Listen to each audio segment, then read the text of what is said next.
তুমি যদি কোরআন থেকে সরে একবার যদি তুমি কুফরির মধ্যে যাও, কোরআনের বিধানকে তুমি যদি পছন্দ না করো, আল্লাহ বলছেন এই অপছন্দ করার কারণে, এই কুফরি করার কারণে, কোরআন থেকে দূরে সরে যাওয়ার কারণে হালিকুন, ওই মানুষগুলার দুনিয়াও ধ্বংস হবে, আখিরাতও ওই মানুষগুলার বরবাদ হবে। এই জন্য কোরআনওয়ালা মানুষ দুনিয়াতেও সফল, কোরআনওয়ালা মানুষ আখিরাতেও সফল, ঠিক কি না? তাহলে কোরআন শুনতে আসলে লাভ আছে না নাই? এবার বুঝে বলেন, লাভ আছে না নাই? আল্লাহ রাব্বুল আলামিন এরপরে বলছেন, এই দুনিয়ার মানুষ ভালো করে বোঝো, এই কোরআনুল কারীম, যেই কোরআনকে তোমাদেরকে ধারণ করতে বললাম, কেন বললেন? আল্লাহ বলছেন ওয়ালা ইয়াতুনা বিমাসালিন ইল্লা জিনাকা বিল হাক্কি ওয়া আহসানা তাফসীরা। সূরা ফুরকানের 33 নম্বর আয়াত। আল্লাহ রাব্বুল আলামিন বলছেন, এই দুনিয়ার মানুষ ওয়ালা ইয়াতুনাকা বিমাসালিন ইল্লা জিনাকা বিল হাক্ক, এই দুনিয়ার মানুষ তোমাদের কাছে যে কোরআন দেওয়া হয়েছে এইটার কোনো তুলনা নাই। কোরআনের তুলনা আছে? ভালো করে বুঝে বলেন, কোরআনের তুলনা আছে? এখন আপনি যদি বলেন আমাদের সংবিধানে তো চোরের জন্য দণ্ডবিধি আছে, আছে কিনা? আমাদের সংবিধানেও কোনো নারীর সাথে যদি বেইজ্জতি করা হয় তাহলে তার জন্য শাস্তির বিধান আছে কিনা? কিন্তু আপনি যদি কোশ্চিনকালেও একবার এটা বলে ফেলেন যে আমাদের প্রচলিত যে সংবিধান, প্রচলিত যে আইন, এই আইনও ভালোই, কোরআনের আইনও ভালো, কিন্তু যেটা আছে এটাও খারাপ না, মোটামুটি ভেবে চিন্তে সংস্কার করে করে একটা পর্যায়ে আনা হয়েছে, আপনার ঈমান তৎক্ষণাৎ চলে যাবে। আসসালামু আলাইকুম ওয়া রাহমাতুল্লাহি ওয়া বারাকাতুহু। ইন্নাল হামদালিল্লাহ আলহামদুলিল্লাহি নাহমাদুহু ওয়া নাস্তাঈনুহু ওয়া নাস্তাগফিরুহু ওয়া নু'মিনু বিহি ওয়া নাতাওয়াক্কালু আলাইহি ওয়া নাউযু বিল্লাহি মিন শুরুরি আনফুসিনা ومن سيئات أعمالنا من يهد الله فلا مضل له ومن يضلل فلا هادي له وأشهد أن لا إله إلا الله وحده لا شريك له وأشهد أن سيدنا وحبيبنا وطبيب قلوبنا محمد الذي أرسله بالحق بشيرا ونذيرا وداعيا إلى الله بإذنه وسراجا منيرا فقد قال الله سبحانه وتعالى في كلامه المجيد وفي فرقان الحميد أعوذ بالله من الشيطان الرجيم بسم الله الرحمن الرحيم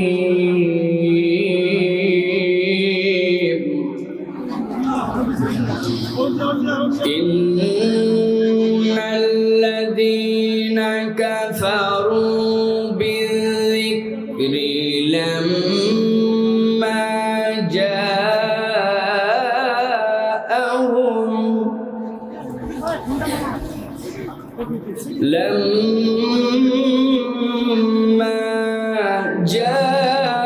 جاءهم وإنه لكتاب عزيز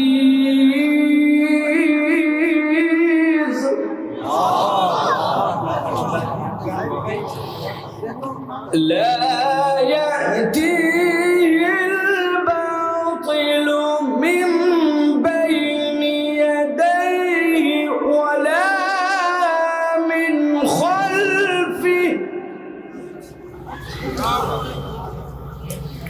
ولا من خلفه تنزيل من حكيم حميد.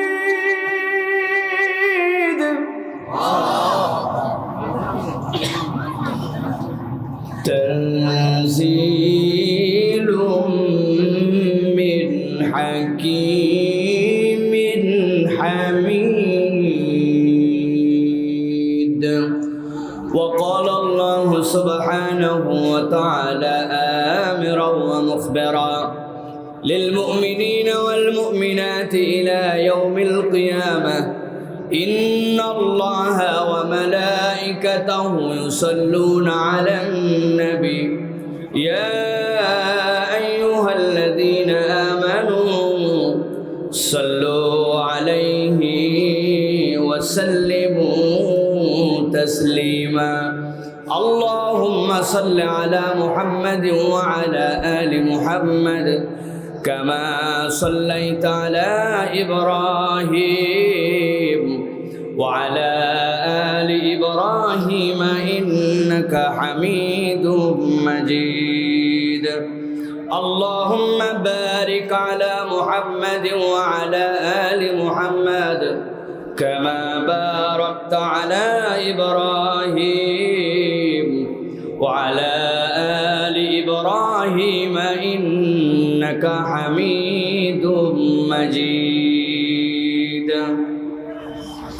আলহামদুলিল্লাহ, চৌফলদণ্ডী ৯ নং ওয়ার্ড ও ঈদগাহ ইউনিয়নের ৩ নম্বর ওয়ার্ডের যৌথ উদ্যোগে ঘোনাপাড়া ও দক্ষিণ মাইজপাড়া কক্সবাজার চৌফলদণ্ডির আজকের এই বাৎসরিক মাহফিলের সম্মানিত সুযোগ্য সভাপতি, সম্মানিত অতিথিবৃন্দ, আজকের মাহফিলের সম্মানিত আলোচকবৃন্দ, বিশেষ করে কথা বলেছেন হোসাইন আহমেদ মাহফুজ, আশরাফ বিন মোবারক আলী, আপনাদের কাছে কথা বলবেন আমাদের প্রিয় ভাই ইউসুফীয় কারাগার, ইউসুফীয় বিশ্ববিদ্যালয়, যেখান থেকে পরিশুদ্ধ করে আল্লাহ তাকে বের করেছেন আমাদের প্রিয় ভাই মাওলানা মুফতি আমির হামজা, মঞ্চে উপবিষ্ট বিভিন্ন পর্যায়ের উলামায়ে কেরাম, ফোদালা এজাম, আমার সামনে উপবিষ্ট মুরব্বিয়ানে কেরাম, আমার প্রিয় তরুণ যুবকেরা, স্নেহের ছোটরা, আলাদা প্যান্ডেল থেকে শুনছেন মা এবং বোনেরা, সকলকে একবার সালাম দিয়েছি। আরও একবার আপনাদের কাছে দোয়া পাওয়া এবং করার আশায় সালাম নিবেদন করি। আসসালামু আলাইকুম ওয়া রাহমাতুল্লাহ। আপনারা ভালো আছেন ভাই? ভালো আছেন আপনারা? ঠান্ডায় কি জমে গেছেন আপনারা? ভিতরে স্পিড আছে তো নাকি? প্রিয় ভাইয়েরা, আমরা কোরআনুল কারীম শোনার জন্য এখানে এসেছি। কোরআনের মহব্বতে এখানে আমরা সমবেত হয়েছি। কোরআন আমাদের হৃদয়ের মধ্যে এমন আনন্দ দিতে পারে যেই আনন্দ দুনিয়ার অন্য কোনো কিছুই আমাদেরকে দিতে পারে না, ঠিক কি না? আপনারা অনেক সমাবেশ দেখেন, আমি অনেক জায়গায় বলে থাকি, বাংলাদেশে প্রত্যেকটি সমাবেশ কোরআনের মাহফিল ছাড়া আয়োজন করতে হলে এখানে ব্যাপক খরচ করতে হয়। রাজনৈতিক সমাবেশগুলোতে কি পরিমাণ খরচ করতে হয় যারা আয়োজক আর যারা নেতা তারাই কেবল জানে, ঠিক কি না? লোক হাজির করার জন্য টাকা দেওয়া লাগে, পয়সা দেওয়া লাগে, খাবার দেওয়া লাগে, পকেট মানি দেওয়া লাগে, গাড়ি ভাড়া করা লাগে, গায়ের গেঞ্জি দেওয়া লাগে, মহিলাদের শাড়ি দেওয়া লাগে। তারপরে যাওয়ার পরে দেখবেন প্যান্ডেলের মধ্যে লোক খুঁজে পাওয়া যায় না। কিন্তু একমাত্র ব্যতিক্রম মাহফিল হচ্ছে কোরআনের মাহফিল। কোরআনের মাহফিলে এই মানুষগুলাকে অন্য কোনো কিছু দিতে হয় না, বরং মাটির বিছানাকে তারা গ্রহণ করে কেবলমাত্র কোরআনুল কারীমের আকর্ষণে। উল্টা অনেক সময় মাহফিলের সহযোগিতা করার জন্য পকেটের টাকা দিয়ে যাওয়া লাগে, দেয় না, উল্টা বের করে নেয়। তারপরেও কোরআনের মাহফিলে মানুষ আসে। এর কারণ কোরআনুল কারীম হচ্ছে জীবন্ত মুজিজা। কিয়ামত পর্যন্ত কোরআনের প্রতি ঈমান যার আছে তার এই আকর্ষণ থাকবে, ঠিক কি না? প্রিয় মুসলমান, এই যে কোরআন আমরা শুনতে আসি, কোরআন যে আমাদের কাছে এই শাশ্বত বিধান নিয়ে আসে, কি জন্য কোরআনের কাছে মানুষ আসে? কোরআনকে কেন মানুষ মহাব্বত করে? কোরআনের কাছে আসলে কি পাওয়া যায়? এটা আমাদের অনেকের ধারণা পরিষ্কার নয়। যদি জিজ্ঞাসা করা হয় কোরআনের মাহফিলে আসলে লাভ আছে না নাই? আছে। ভাই, আপনাদের যাদের ক্ষুধা লাগছে তারা কথা বলবেন না, আর যাদের ক্ষুধা লাগে নাই তারা বলবেন মেহেরবানি করে, কোরআনের মাহফিলে আসলে লাভ আছে না নাই? আছে। এই লাভ যে আছে এটা কম না বেশি? বেশি। বুঝে থাকলে বলেন, যেই লাভ বেশি, যেই লাভ আছে, ওই লাভটা যে আছে এবং বেশি, এইটাকে আমরা বুঝে না না বুঝে? বুঝে। অনেককে যদি দাঁড়িয়ে জিজ্ঞেস করা হয় কোরআনের কাছে আসলে কি লাভ হয় বলেন, অনেকে মাথা নিচু করছে, হুজুর কারে ধরে আবার বিপদে ফেলায়। প্রিয় ভাইয়েরা, সব বিষয়ে আমাদের সম্মুখ ধারণা থাকলেও আমাদের আকীদা এবং ঈমানের অনেক বিষয় আমাদের ধারণা পরিষ্কার নয়, অথচ এই বিষয়টি আমাদের জানা উচিত, ঠিক কিনা? আল্লাহ রাব্বুল আলামিন বলছেন, এই দুনিয়ার মানুষ ভালো করে বোঝো, কোরআনুল কারীমের 41 নম্বর সূরা হামিম সিজদার 42 নম্বর আয়াতের মধ্যে আল্লাহ রাব্বুল আলামিন বলছেন, ইন্নাল্লাযীনা কাফারু বিযিকরি লাম্মা জাআহুম ওয়া ইন্নাহু লাকিতাবুন আজিজ। আল্লাহ রাব্বুল আলামিন বলছেন, আল্লাহ রাব্বুল আলামিনের পক্ষ থেকে যেই কিতাব এসেছিল, আল্লাহর পক্ষ থেকে যে বিধান এসেছিল, এই মানুষগুলা যারা আসার পরেও এই কোরআনের বিধানকে অস্বীকার করলো, আল্লাহ বলছেন এই কোরআন কখনো কারো মুখাপেক্ষী নয়। নিশ্চয় জেনে রাখো এই কিতাবটা হচ্ছে মহাপরাক্রমশালী আল্লাহর পক্ষ থেকে। অতএব দুনিয়ার মানুষ যদি কোরআনের কাছে যায় ওই মানুষের লাভ হয়, আর দুনিয়ার সব মানুষ যদি কোরআন পড়া ছেড়ে দেয়, কোরআনের কাছে না যায়, রব্বুল আলামিন বলছেন আল্লাহর কালামের কোনো ক্ষতি হবে না, ঠিক কি না? কিন্তু এই কোরআনের কাছে কেন আসতে হবে? আল্লাহ রাব্বুল আলামিন বলছেন, লা ইয়াতিল বাতিলু মিন বাইনি ইয়াদাইহি ওয়ালা মিন খালফিহি তানজিলুম মিন হাকীমিন হামিদ।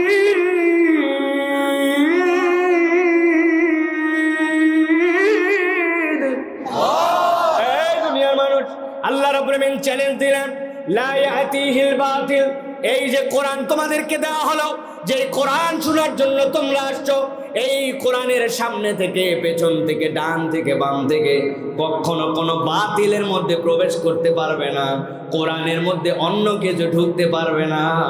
একমাত্র অথেন্টিক বিধান হচ্ছে এই জন্য কোরআন। যেই কোরআনের কাছে তুমি আসবে, ওই কোরআনকে যদি একবার গ্রহণ করে নাও, ওই মানুষটাকেও কোনো বাতিল আঘাত করতে পারবে না, বাতিল তাকে সংস্পর্শ করতে পারবে না। কোরআনওয়ালা মানুষ এই জন্য আল্লাহর কাছে জান্নাতি মানুষ, ঠিক কি না? আপনার দেশের সংবিধান মাঝে মাঝে পরিবর্তন করতে হয়, যারা যার মতো স্বার্থ যখন লাগে তখন পরিবর্তন করে, ইচ্ছা মতো সংস্কার করে, ঠিক কি না? করার পরে ঝামেলা বাড়ে, ঝামেলা কমে না, দিনকে দিন ঝামেলা বেড়ে যায়। কিন্তু আল্লাহ গ্যারান্টি দিলেন, লা ইয়াতিহিল বাতিলু মিন বাইনি ইয়াদাইহি ওয়ালা মিন খালফি, এই কোরআনের ডান বাম সামনে পিছে কোনো জায়গা থেকে কিছু প্রবেশ করতে পারবে না। এটা সংরক্ষণ করার দায়িত্ব আল্লাহ নিয়েছেন। মুফাসসিররা বলছেন, এই আয়াত দ্বারা আল্লাহ বোঝাতে চান, কোরআন যদি কারো অন্তরের মধ্যে একবার ঢুকে যায়, আল্লাহ যেরকম কোরআনকে হেফাজত করবেন, বাতিল ঢুকবে না।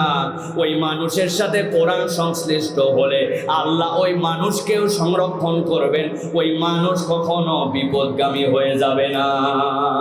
সুবহানাল্লাহ। ভালো করে বোঝার চেষ্টা করেন। আল্লাহ রাব্বুল আলামিন এই জায়গাতে যে বলেছেন, ইন্নাল্লাযীনা কাফারু বিযিকরি, আহসানুল বায়ানের ভিতরে মুফাসসিররা ব্যাখ্যা করছেন, এই যে ইন্না, যে শব্দটা ইন্নার খবর হিসাবে আল্লাহ বলছেন, দুনিয়ার মানুষ ভালো করে বুঝে নাও, ইজা ইউজাজাউনা বিকুফরিহিম হালিকুন। তুমি যদি কোরআন থেকে সরে একবার যদি তুমি কুফরির মধ্যে যাও, কোরআনের বিধানকে তুমি যদি পছন্দ না করো, আল্লাহ বলছেন এই অপছন্দ করার কারণে, এই কুফরি করার কারণে, কোরআন থেকে দূরে সরে যাওয়ার কারণে হালিকুন, ওই মানুষগুলার দুনিয়াও ধ্বংস হবে, আখিরাতও ওই মানুষগুলার বরবাদ হবে। এই জন্য কোরআনওয়ালা মানুষ দুনিয়াতেও সফল, কোরআনওয়ালা মানুষ আখিরাতেও সফল, ঠিক কি না? তাহলে কোরআন শুনতে আসলে লাভ আছে না নাই? এবার বুঝে বলেন, লাভ আছে না নাই? আল্লাহ রাব্বুল আলামিন এরপরে বলছেন, এই দুনিয়ার মানুষ ভালো করে বোঝো, এই কোরআনুল কারীম, যেই কোরআনকে তোমাদেরকে ধারণ করতে বললাম, কেন বললেন? আল্লাহ বলছেন, ওয়ালা ইয়াতুনা বিমাসালিন ইল্লা জিনাকা বিল হাক্কি ওয়া আহসানা তাফসীরা। সূরা ফুরকানের 33 নম্বর আয়াত। আল্লাহ রাব্বুল আলামিন বলছেন, এই দুনিয়ার মানুষ, ওয়ালা ইয়াতুনাকা বিমাসালিন ইল্লা জিনাকা বিল হাক্ক, এই দুনিয়ার মানুষ তোমাদের কাছে যে কোরআন দেওয়া হয়েছে এইটার কোনো তুলনা নাই। কোরআনের তুলনা আছে? ভালো করে বুঝে বলেন, কোরআনের তুলনা আছে? এখন আপনি যদি বলেন আমাদের সংবিধানে তো চোরের জন্য দণ্ডবিধি আছে, আছে কিনা? আমাদের সংবিধানেও কোনো নারীর সাথে যদি বেইজ্জতি করা হয় তাহলে তার জন্য শাস্তির বিধান আছে কিনা? কিন্তু আপনি যদি কোশ্চিনকালেও একবার এটা বলে ফেলেন যে আমাদের প্রচলিত যে সংবিধান, প্রচলিত যে আইন, এই আইনও ভালোই, কোরআনের আইনও ভালো, কিন্তু যেটা আছে এটাও খারাপ না, মোটামুটি ভেবে চিন্তে সংস্কার করে করে একটা পর্যায়ে আনা হয়েছে, আপনার ঈমান তৎক্ষণাৎ চলে যাবে। আপনি বোঝেন নাই, ভালো করে খেয়াল করেন। আল্লাহ রাব্বুল আলামিন বলছেন, ওয়ালা ইয়াতুনাকা বিমাসালিন ইল্লা জিনাকা বিল হাক্কি ওয়া আহসানা তাফসীরা। এই দুনিয়ার মানুষ, আমি আল্লাহ রাব্বুল আলামিন তোমার জন্য এমন বিধান দিলাম যেইটার তুলনার কিছুই হতে পারে না, যেইটার সমকক্ষ আর কিছুই হতে পারে না। আর তোমার যত সমস্যা আছে কিয়ামত পর্যন্ত, আল্লাহ বলছেন সব সমস্যাগুলোর জন্য রব্বুল আলামিন কোরআনুল কারীমের মধ্যে উত্তম ব্যাখ্যা ঢুকায় রেখেছেন। তোমার প্রয়োজন পড়বে যখন, ওই মাসলাটার উত্তর দিবে তুমি তখন। এইরকম ভাবে কোরআনের মধ্যে আল্লাহ বিধান ঢুকাইছেন। সুবহানাল্লাহ। কয়েকদিন ধরে এই যে ওয়াহসানা তাফসীরা, এটার অনেক ব্যাখ্যা আছে, আমি আপনাদের কাছে বলতে পারবো, তবে দুইটা কথা বলি।